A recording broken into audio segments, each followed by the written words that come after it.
Como o Phil Ivey ganhou dos cassinos no jogo deles sem encostar nas cartas. Hoje nós vamos contar essa história sobre o gênio do nosso esporte, Phil Ivey. E eu lembro que essa coluna é trazida a você pelo H2Bet. O H2Bet é onde você aposta com quem você já conhece. Eu lembro apostando com o H2Bet e mais, pelo link do nosso programa, você aposta com quem apoia o poker, com quem é de total e absoluta confiança e você ainda apoia o nosso PokerCast. Então bora, tá na hora, passando da hora de mudar para H2Bet e hoje nós vamos contar essa história maravilhosa de Phil Ivey a pedido do querido Lucas Pereira. Lucas Pereira assistia as transmissões, eu contei a história do bacalhau, ele falou, poxa, Gui, grava uma coluna. Eu falei, cara, uma hora eu vou gravar e agora estou aqui cumprindo a promessa, vou contar essa história maravilhosa sobre uma das maiores lendas do nosso jogo. Claro que o Phil Ivey dispensa apresentação, mas, para caso quem esteja assistindo não saiba quem é a lenda, ele é um dos maiores jogadores da história do pôquer, dono de 10 braceletes da Série Mundial de Pôquer, é do Hall da Fama também do pôquer, tem uma leitura sobrenatural na mesa e é um cara absolutamente fora de série no jogo, além de ser um frequentador muito assíduo de cassinos. Então ele gosta de craps, ele gosta de baccarat, ele gosta dos jogos de cassino.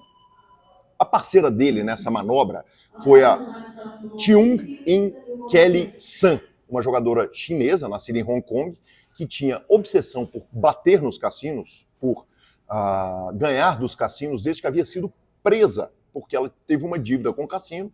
Na hora que ela tentou embarcar para fora de Nevada, eles a levaram presa e ela tinha a obsessão por bater os cassinos. Ela descobre um método chamado edge sorting, por causa de uma falha nos baralhos que eu vou explicar logo ali à frente.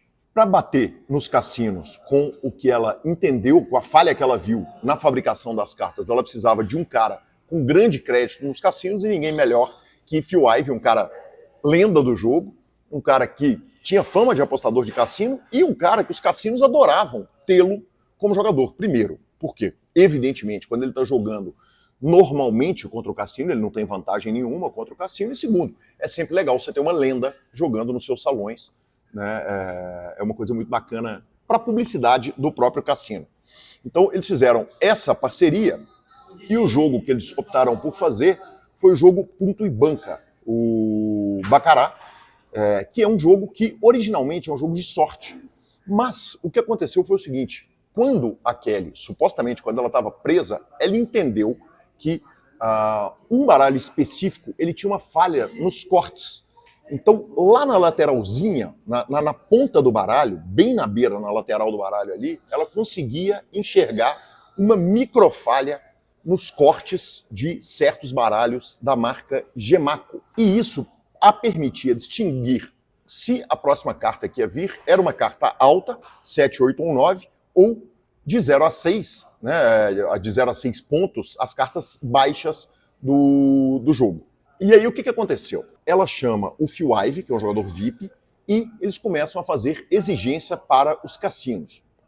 Isso pode, claro, soar muito estranho, o Phil Ivey e a Kelly fazendo exigências para os cassinos, e nós vamos falar a respeito dessas exigências, mas é importante a gente lembrar o seguinte, jogadores de high stakes, eles têm muita coisa de boa sorte, coisa de superstição, muitas coisas desse tipo que eles fazem. Então, a Kelly e o Phil Ivey solicitaram o seguinte, em primeiro lugar, que quando eles sentassem para jogar os jogos de high stakes, eles tivessem um dealer ou uma dealer que falasse cantonês, uma língua dificílima. Segundo, que o baralho fosse especificamente o baralho da Gemaco, o tal baralho que tinha o defeito de fabricação e que ela conseguia enxergar que carta iria vir olhando as laterais das cartas por um problema na hora de fazer o corte do baralho. Terceiro, que o dealer concordasse em girar as cartas em 180 graus. Então, ela sabia que carta, na hora que a carta era apresentada para ela, ela devolvia para o dealer e ela falava, essa carta eu quero que você vire em 180 graus. E por último, que as cartas fossem embaralhadas com um embaralhador automático. Por quê? Porque na hora que o dealer separava todas as cartas altas, por exemplo, com a falha do lado de cá, e todas as cartas baixas com a falha do lado de cá, o baralho já estava todo bonitinho, todo apresentado, e eles solicitavam também, claro, que o baralho permanecesse o mesmo durante as sessões. Todas essas esquisitices, como eu disse, são coisas que eles atribuíam às superstições deles, e eles conseguiam apostar virando a vantagem, tendo uma vantagem que supostamente era de aproximadamente 6,5%, 7% a favor do jogador e não a favor do cassino.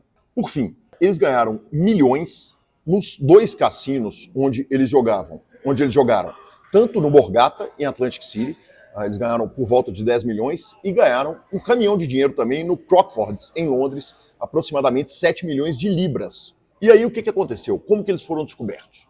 Quando eles foram para o caixa sacar o dinheiro no torneio lá em Londres, no cassino lá em Londres, perdão, o caixa falou, olha, o dinheiro está bloqueado. Está aqui um vale, vocês têm esse dinheiro para receber, mas nós vamos avaliar.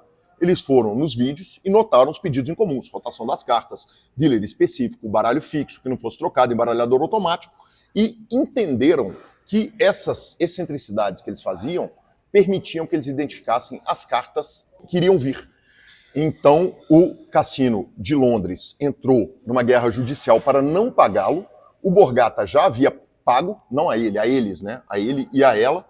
E eles entram numa batalha judicial também contra o Borgata. E, por fim, isso vira uma guerra jurídica entre Phil Ivey, entre a Kelly e os 2 cassinos. Por fim, o Crockford's em Londres venceu o caso e não pagou o Phil Ivey. O Borgata ganhou a ação na justiça, exigiu o dinheiro de volta e começou a bloquear o dinheiro do Ivey. Por isso ele parou de jogar o nosso circuito. Ele poderia ter muito mais que os 10 braceletes. Ele acabou ficando fora do circuito durante muito tempo. Especula-se que ele estava jogando high stakes na China durante esse período. Quando a gente fala do impacto da carreira disso na carreira do Ivey, é o seguinte, para o pôquer, em primeiro lugar, isso não alterou em absolutamente nada. E se mudou alguma coisa com os jogadores de pôquer, os jogadores passaram a respeitá-lo, foi mais, né? Afinal de contas, o cara foi lá, bateu os cassinos no jogo dele sem encostar a mão, arrumou milhões e milhões de dólares, mas ele acabou não podendo jogar torneios durante um tempo. Depois ele fez um acordo, como é comum nesses casos judiciais grandes norte-americanos, ele faz um acordo com o Borgata. Os termos do acordo eles não foram expostos para o mundo e os cassinos acabaram batendo muito no Ivey, tentando usá-lo como exemplo. O argumento dos cassinos era de que ele ganhou uma vantagem que era ilegítima, que era irregular, que não era justo e que ele desrespeitou os termos e condições do próprio cassino.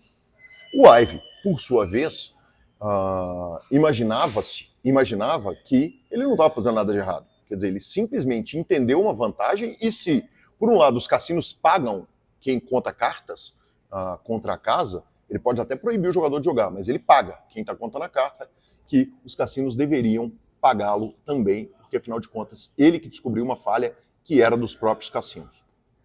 E aí, a gente sai dos fatos e a gente vai para a opinião, e eu quero ouvir a sua opinião, amiga espectadora da coluna PokerCast. E aí, vocês acham que foi justo os cassinos processarem o Phil Ivey? Quem sabe você acha que essa malandragem, que ele deveria muito bem era ser pago, afinal de contas, ele não fez nada de errado. Enfim, eu queria ouvir sua opinião. Eu, muito honestamente, ouvi opiniões de ambos os lados. Ouvi jogadores de pôquer falar, olha, ele realmente desrespeitou os termos do cassino, então não devia receber o dinheiro. E ouvi o inverso também. Ouvi, cara, ele só foi esperto demais, ele fez as demandas, o cassino atendeu, então o cassino deveria pagá-lo. Eu fico muito propenso a essa segunda hipótese. Eu acho que sim, os cassinos deveriam pagá-lo, assumir o ferro, enfim, entender e cuidar melhor para que isso não aconteça no futuro. Por fim, eu quero sim ouvir sua opinião, também te convido a assinar o nosso canal, tá aqui em cima. Muitos dos nossos espectadores não assinam esse canal. Eu lembro que essa coluna é trazida a você pela H2Bet. O H2Bet é onde você aposta com quem você já confia. O link está aqui embaixo e eu lembro, apostas são para maiores de 18 anos. Aposte com responsabilidade. Vamos que vamos. Valeu!